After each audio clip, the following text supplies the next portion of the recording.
Confession time. I am deathly afraid of spiders. Just writing the words sends shivers up and down my back. Alice wonders how a grown man can be so afraid of something so small. But I've had this fear ever since I was a child. I used to dream at night that a huge spider was slowly dropping down on me from the ceiling above my bed. One hot day, when I was in my teens, I did what many kids do when playing outside and they got thirsty. I grabbed the water hose. As I bent over to turn on the faucet and take a drink, a large black spider flew past my lips as the water pressure forced her out of the hose. Needless to say, I freaked out. Many Christians are still deeply immersed in the secular world, and even though they are born again, the fearful attitudes of the unbelieving world around them have begun occupying their minds as well.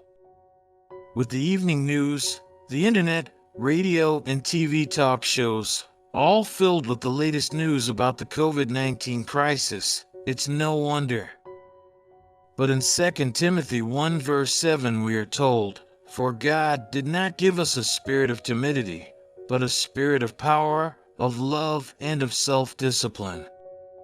Fear is not helpful, because a spirit of fearfulness and nervousness does not come from God. However, sometimes we are afraid, and sometimes this spirit of fear overpowers us. And to overcome it, we need to trust in and love God completely. The scriptures tell us, there is no fear in love. But perfect love drives out fear, because fear has to do with punishment. The one who fears is not made perfect in love. 1 John 4 verse 18. No one is perfect, and God knows this.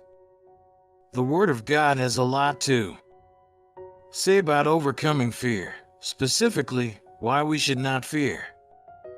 Our primary source of strength that enables us to withstand fear will always be the knowledge that God is with us. Throughout the Bible, God commanded individuals to be strong.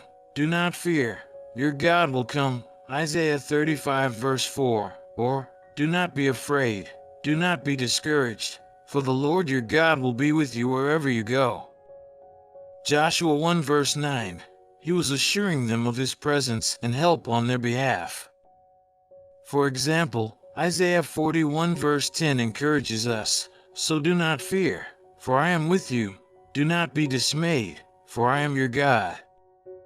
I will strengthen you and help you, I will uphold you with my righteous right hand.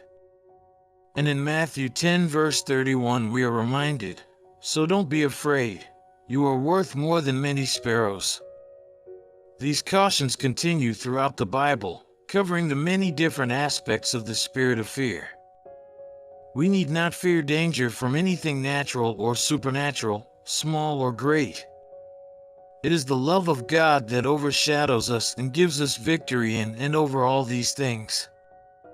If we trust in the constant presence and love of God, we can overcome fear and make this proclamation as the shepherd David did hundreds of years ago. Even though I walk through the valley of the shadow of death, I will fear no evil, for you are with me, your rod and your staff, they comfort me. Psalms 23 verse 4.